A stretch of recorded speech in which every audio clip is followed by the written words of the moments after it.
Ne oldu? Kандай nasıl? Президент коррупция менен күрөшүү боюнча демилге көтөрүп атат. Аны эми мен 2002-жылдан бери революционер мамлекеттик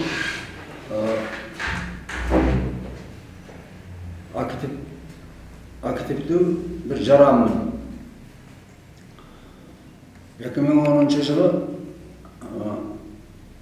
апрель элдик революциясынын баатыры деген бир ном берди. Эми анандай адамдардын ортосундагы, элдин ортосундагы, мамлекеттин үстүндө турган жетекчилер кылып аткан коррупциялык иштерин өзү тыйбай туруп, аны биздин үстүбүзгө келип ашат.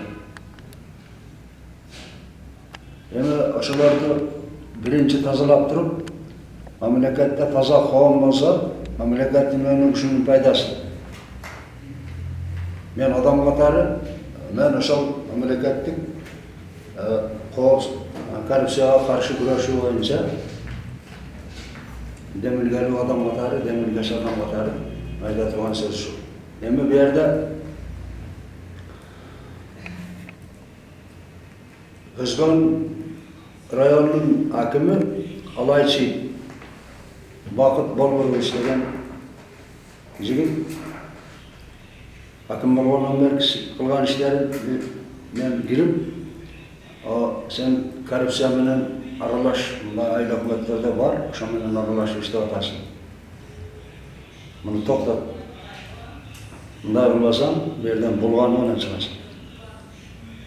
Деп мен бир жакшылыкча болуп аткан сөзүмө бир аялды мен үстүмөн подстава кылдырып туруп, тишими сындыра койду деп туруп, бир жылга мажбурга соттотуп, анан жанагы врачтардан, докторлордон, тиш врачтардан алган справкалары, лор врачтан алган справкалары журналга жазылбаган, жөн эле жолдо жазып берген, печать штампы жок жөн эле справка менен анан 10 000 сом штраф менен бир жылга мажбур кестиришти. Kimdi? Мени. Siz kimden büröndü kurdunuz mu? Ошол бир аялды мен үстүмөн бир жала жаптырып ошондой иштерди кылдырышты да. Мен аны сотташты, мени мындай кылып соттоп койду деп апелляцияны жаздырганым жок. Жүрөм мен дагы кандай иш бар экен. Анан мен мунун бар фактысын издеп каптым. Мен Адакан Мадымаровда 1995-жылдан 2005-жылга чейин 10 жыл ишендирүү адам болдум. Ошондо мынау куршакка келип, ошол адамдар менен бир канчасы менен мен таанышмын да. Бул акимдин кылган иштерин сураштырсам, 2011-жылдан 2016-жылга чейин айыл өкмөт болуп туруп, ошол жердеги Бедей менен жетим жесирге тие турган суулуу жерден 2,5 гектар жерди менчиктештирип алган. Анан буну госрегистрден мамлекеттик каттоо кызматтарынан тактап чыкты. Делолорун мен 7-майда облустук прокуратурага бердим. 6-майда. Кандай жылы? 2019-жылы. Бүгүн августтун 1-и болгон болсо 80 күн болуптур. 85 күн. Ушундан бери Финполицияга берген экен, огул Финполициядан бир жыйынтык жок. Анан ошол наркоизде, Өзгөндүн көпүрөсүнүн наркоизинде Улуу Жибек жолу деген бир базар 2003-жылы негизделген экен. 2003-жылдан 2005-жылга чейин ошол жерде аким болгон, ал базарды $300,000 Дордой деген базардын ээсине саткан экен. Ал эми Дордой болуп иштеп атат, ал эми инвестиция алып келип ошол жерге базарды куруп тур, анын эми бардык документтери жайында экен. Анда чатак жок, иштеп атат. Эми ондон калган 9 гектардын 3 гектарын дагы сатышыптыр. Geçersin. Bu kaysı aylık mı? Ал жер Жыланды айыл өкмөтүнө караштуу Прогресс деген участка. Жыланды Territoriya Жылаңдай өкмөтүнө карайт. Ал Лесбоско караштуу Ал жер. эми ошол 9 гектар жерде Дордойдун филиалы иши атат, а? Жок. 5 гектар жеринде Дордой иши. 5 гектар жерде Дордойдун филиалы иши атат. Дальше Onun 9 калган берген 9 гектардын 100 гектарын дагы бирөөсүнө сатышыптыр. өз канча гектар жер келди я? Эми ал 14 гектар бөлүнгөн экен. Неге бөлүнгөн экен ал? Базар кылышка. Улуу жүйөк жолу деген базар курушка ал жерге ошо 2003-жылы проекти түзүлүп, ал ошол мамлекеттик коомго өткөн мамлекеттик менчикке өткөн экен, мамлекеттин карамагына өткөн экен. Эми 6 гектарын 2013-жылы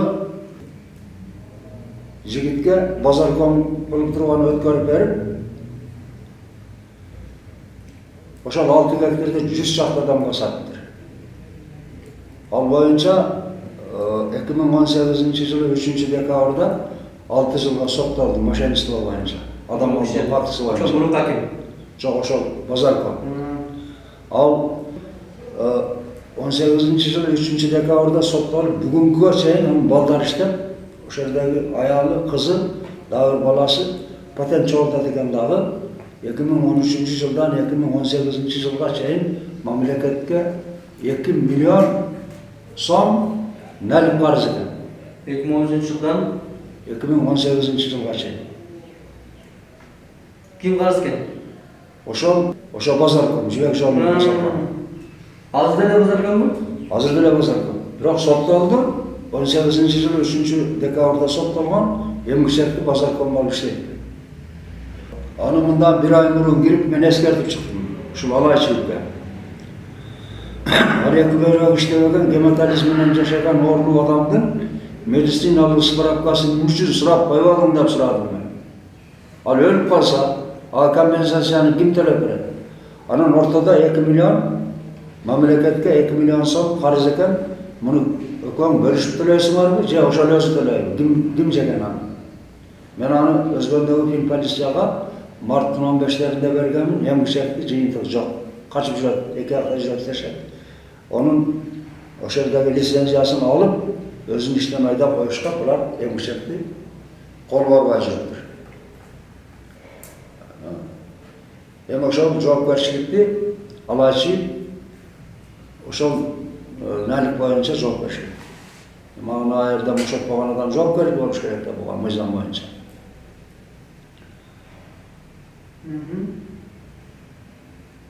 Болду ки? Анан кийин ошол Өзгөн районуна караштуу Чаңгет деген айыл өкмөт бар. Чандек. Чаңгет. Ошол Чаңгет айыл өкмөтүнүн башчысы Ниязов Максутали.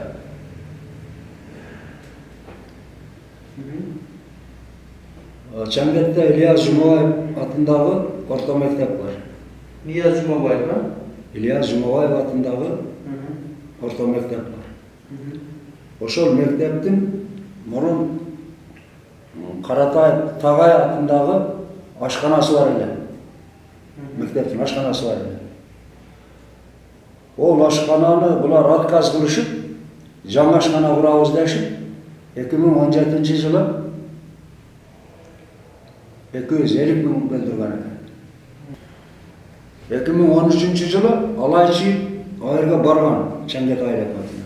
Башчы болуп. Ооба, ишин текшергени барса, айырда адамдарды ортого коюп туруп, бул 13-ноябрь күнү дагы сессия кылып, мен ишти 19-жылы февралдын 15-inde отчет берем дагы, мына акчалардын бардыгын ордуна тикелейин деп, убада берип, адамдарга Алайчы. Жок, Ниязов Максутали. Убада берип, бүгүнгүгө чейин отчет жок. Анан Алайчыдын кандай тиешеси бар? алайчы акимди айыл өкмөтү барып текшерип атпайбы? Ишин кандай? Адамдар аны сурап атпайбы? Акимдер, мынаны келип текшерип бербейсизби? Анан аким айылда сурашка акысы барбы жок? Бул иштер кандай болду десе, депутаттарды чакырып алышып туруп, сессия өткөрүшүп, анан мен элге 19-жылы февралдын 15-ine чейин отчет берем. Толуктап берем да бүгүнгө чейин. Аны сураштырсак, ошо Шангет айыл өкмөтүнө караштуу Кулданбес деген жайлоодогу участкадан 46 гектар жерди ишканага сатышыптыр. Кассаны сураган эч ким жок. Элге отчет берген эч ким жок. Ал элдин ыктыяры менен берилиш керек эле. 19-жылы июлдун 22-синде Өзгөнүн прокуратурасына бердим.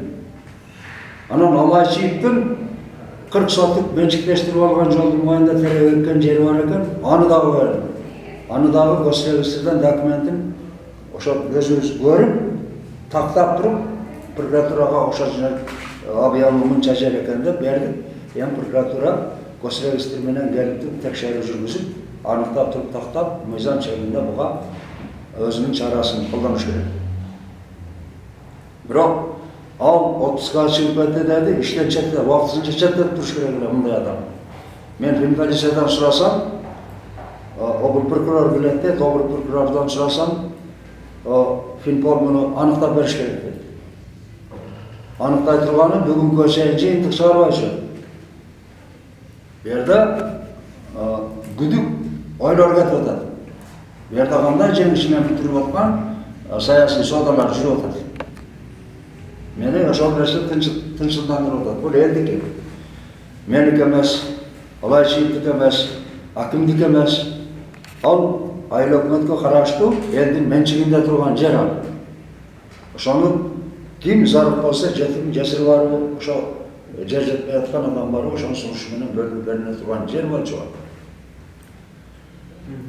Эми айыл өкмөттүн ушул күнгө чейинки отчетун өкмөт болгондон бергисин кандай кылып атат эч ким билбейт. Ошол айыл өкмөтүн Чангет. Ооба, ал жерде жети айыл өкмөт ошол 2018-жылкы 12 ноябрда 7 депутат каршы чыккан экен. Эшиев Төрө деген спикери ал дагы эскерткен экен. Шундан көрө кетип калды экен. Жаман көрмөй кетип калды. Десе жанагындагы отчет берем деп буларды алдап, эми жетиштеп атат. Эми ал жерде мамлекет өкмөттүн кассасына түшкөн акча каяка кетти, эч ким билбей атат. Дагы бирөөлөрдөн бир нерсени сатып туруп, ал дагы билбелерди кылып атат. Аны эч ким сурап койбой атат. Мынау 5 депутат менен дос болгон өкмөткө эч ким түшөтпөйт экен. Акимге кирип туруп, ар кимди ортомчу салып, бул мындай деп ортомчу салган экен, мен кирип туруп айттым. Ал жерде мен барып сүрүштүрүп, документтерин көрүп, өкмөттүн өзүнөн сураштырып, жерасынын өзүнөн сураштырып, тактап туруп анан жаздым деп. Ортомчу салганың менен, кут ошо кандай кылып жазылса, ушундай иштер менен сен өзүңдүн бааңа алышың керек деп. Бул боюнча иштер токтотуп коюң дейт, бул боюнча токтобойт дейт. Эгер ким токтоткон болсо, президентке чейин, жогорку өкмөткө чейин барат бул иштер.